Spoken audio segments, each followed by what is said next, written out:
April 2001 brought an unimaginable horror to a peaceful suburban neighborhood in Scottsdale, Arizona.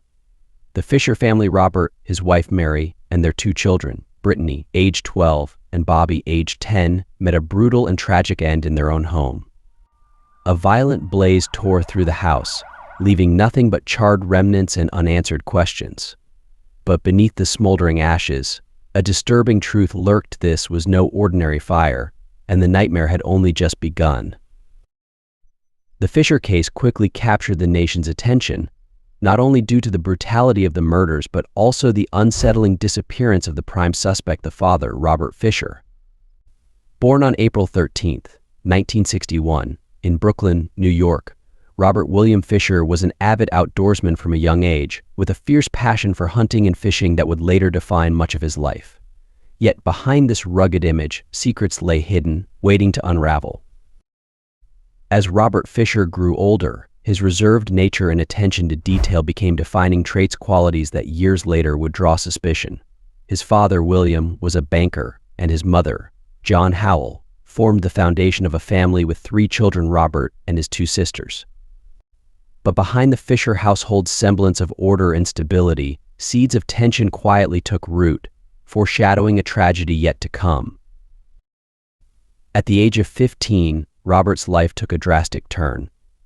In 1976, his parents' marriage ended in a bitter divorce, fracturing the family and leaving lasting scars. Robert, along with his sisters, moved to Arizona to live with their father, attending Swajaro High School in Tucson. The upheaval marked a new beginning, but one shadowed by unresolved pain that would shape his path in dark and unpredictable ways. Friends and family recalled the divorce as a deeply traumatic event, one that seemed to leave an especially lasting mark on Robert. Those close to him observed a growing bitterness, a resentment that simmered beneath his quiet demeanor. Once he confided to an acquaintance that his life would have turned out differently if only his mother had stayed. This unresolved anger would soon become part of a darker legacy that no one could foresee. In the early 1980s, Fisher's life took a hopeful turn when he met Mary, the woman who would soon become his wife. By 1987, they were married, and Fisher embarked on a path of ambition, joining the United States Navy with dreams of becoming a Navy SEAL. But those dreams were cut short when he failed to qualify. Undeterred, Fisher sought purpose as a firefighter in California, a career that promised excitement and purpose, though fate had other plans. Fisher's career as a firefighter ended abruptly after a back injury forced him into early retirement. This unexpected setback pushed him to relocate his family to Arizona, where he pivoted into the medical field, taking on roles as a surgical catheter technician and eventually a respiratory therapist. Meanwhile, Mary devoted herself to raising their 2 children, Brittany and Bobby. Outwardly, they seemed like a family moving forward, yet beneath this stability, cracks were forming that no one could see. In the late 1980s, Fisher briefly worked as a weed sprayer, a job that required physical endurance despite his persistent back pain. Former employers recalled him as quiet and diligent, pushing through his discomfort without complaint. By 2001, the Fishers had settled into a spacious home in a Scottsdale suburb, and Fisher had found stable employment as a surgical technician at a prominent clinic. On the surface, he seemed to be a man of discipline and resolve, yet, as later events would reveal, an unsettling darkness lay just beneath this orderly exterior. Those who knew Robert Fisher described him as a control freak, a man determined to mold his family's life into a flawless image. His relationships with his children were strained, marked by an awkwardness that hinted at an underlying tension. Yet Robert was relentless in crafting the illusion of a perfect family. Mary, his devoted wife, rarely challenged him. As Robert's own mother observed, Mary never stood up for herself, never questioned her husband's words or actions. It was an unspoken imbalance that cast a shadow over their household, a shadow that would soon darken into something far more sinister. In the early hours of April 10, 2001, the Fisher family home erupted in a devastating explosion. Flames quickly swallowed the house, located on the quiet 2000 block of North 74th Place, transforming it into an inferno that could be seen for miles. Neighbors jolted awake, watched in horror as the fire reduced the once pristine suburban home to smoldering ruins. The blast seemed to originate in the living room, the heart of the household, now turned into the epicenter of unimaginable destruction. The blast was so powerful that it tore down the front brick wall of the Fisher home, shaking structures up to half a mile away. Startled neighbors rushed to help, grabbing garden hoses in a desperate attempt to control the flames. But the fire was relentless, reaching heights of over 20 feet and casting an eerie glow over the neighborhood. When firefighters arrived at 8:42 a.m., they fought to keep the blaze from spreading, finally containing the inferno that had already reduced the Fisher home to little more than charred rubble. Firefighters had to keep their distance as the blaze triggered a series of smaller explosions, likely caused by rifle ammunition or paint cans stored inside. Amid the chaos, one firefighter suffered a minor leg injury after stumbling too close to the flames. Yet the real horror awaited once the fire was finally subdued. As they sifted through the charred remains of the Fisher home, rescuers uncovered a scene that would haunt them, a discovery so gruesome it left even the most seasoned responders shaken to their core. Inside the blackened shell of the Fisher home, firefighters discovered a chilling scene. The bodies of Mary Fisher and her 2 young children lay in their bedrooms, each one the victim of brutal violence. Autopsies would later reveal the shocking details. Mary had been shot execution-style in the back of her head, while 12-year-old Brittany and 10-year-old Bobby suffered even darker fates, their throats slashed with merciless precision after being bludgeoned. Investigators quickly dismissed any chance of an accidental fire. It was clear that the blaze had been ignited deliberately, a calculated attempt to erase the horrific evidence of a massacre within these walls. With the gruesome evidence laid bare, suspicion fell squarely on Robert Fisher. Authorities quickly marked him as the prime suspect, but by the time they pieced it all together, Robert had disappeared without a trace.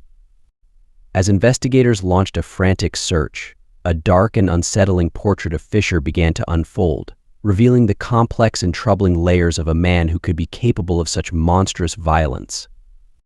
Friends and acquaintances described Robert Fisher as a devoted family man, a loving husband and father. He was known to be meticulous about his appearance and his hygiene, often seen with well-ironed shirts and neatly trimmed facial hair, something which he had grown accustomed to during his time in the Navy. Yet behind this facade, Fisher held a much darker side. Reports indicated that he had become increasingly distant in the months leading up to the murders. Friends noted his obsession with conspiracy theories and his deep-seated paranoia. Fisher's religious beliefs also played a significant role in his life, as he became involved with an extremist religious sect. Fisher had been an active participant in the Scottsdale Baptist Church men's ministry, but he had begun to distance himself from church activities a few months prior to the murders.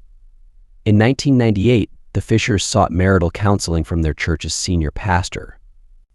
During these sessions, Fisher confided in his co-workers about a regrettable one-night encounter with a sex worker he had met at a massage parlor. He was troubled by the possibility of his wife discovering that this encounter had led to a urinary tract infection that had left him feeling unwell for several days in December of the millennium. Fisher also confided in a hunting companion, expressing his commitment to rekindle his faith and preserve his marriage. He indicated that he could not bear the thought of living without his family, hinting at the possibility of considering suicide rather than facing a divorce.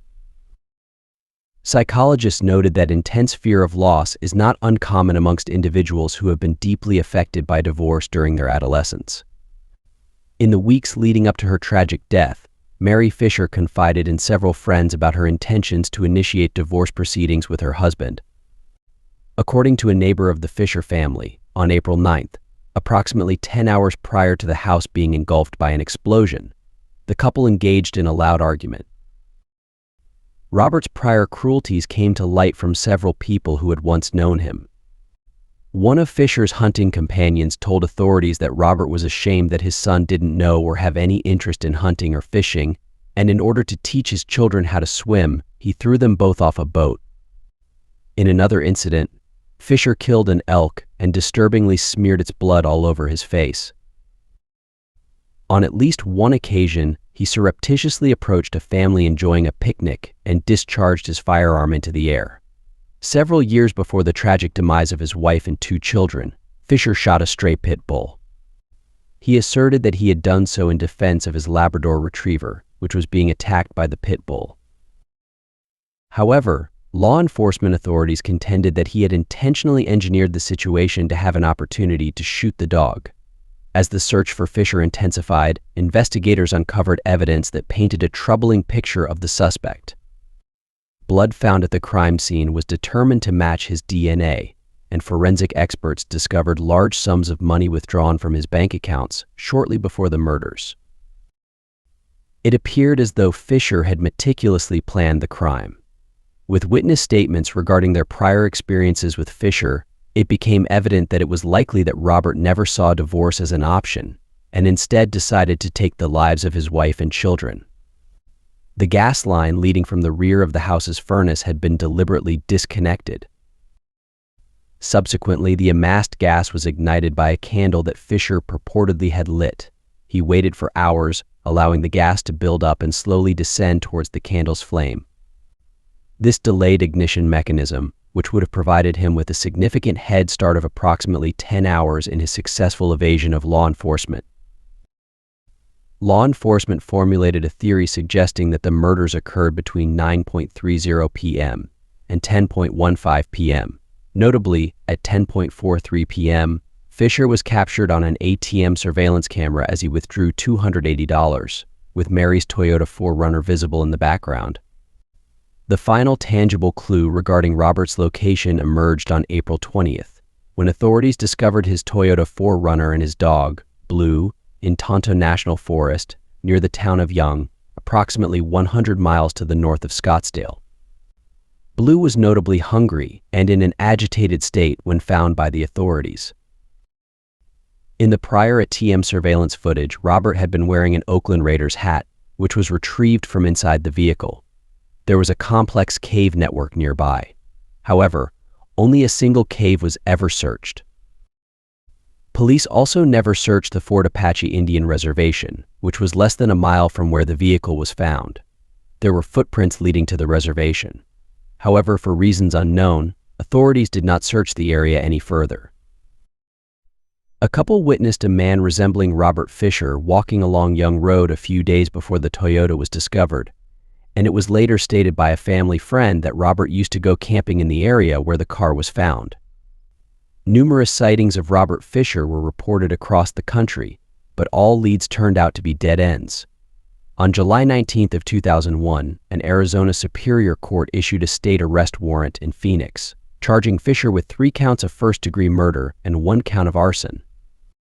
Consequently, Robert Fisher became a fugitive, leading to the issuance of a federal arrest warrant by the United States District Court for the District of Arizona, charging him with unlawful flight to evade prosecution. The FBI identified Fisher as the 475th fugitive to be added to the 10 most wanted list on June 29, 2002. He was later removed from the list in 2021. He was also featured on the Dirty Dozen list of America's Most Wanted, which highlights the show's most notorious fugitives. The FBI offers a reward of up to $100,000 for information leading to the capture of Robert Fisher. In February of 2004, a man who bore a striking resemblance to Robert Fisher was apprehended in Vancouver, British Columbia by the Royal Canadian Mounted Police. He shared similar characteristics, such as a gold upper left bicuspid and a scar on his lower back. Subsequently, fingerprints confirmed that the individual was not Robert Fisher. He was detained by Canadian authorities for approximately 7 days until a family member correctly identified him. Fisher is considered armed and extremely dangerous and is known to have connections in Florida and New Mexico. There has been speculation that he might have taken his own life or assumed a new identity to start a different life. Fisher is characterized as a solitary individual and is believed to reside alone in an isolated area.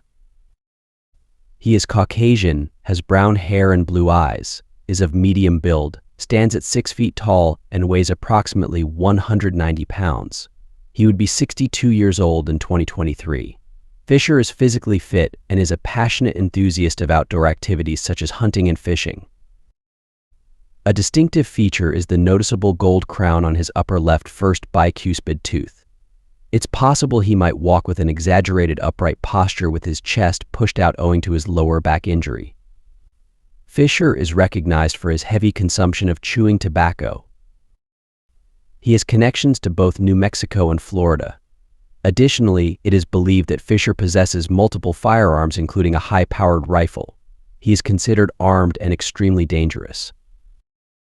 Despite the public's interest and the intense effort put forth by law enforcement agencies, Robert Fisher remains at large to this day. His disappearance has baffled investigators for over 2 decades, leaving many unanswered questions and a trail of grief for the family and friends left behind.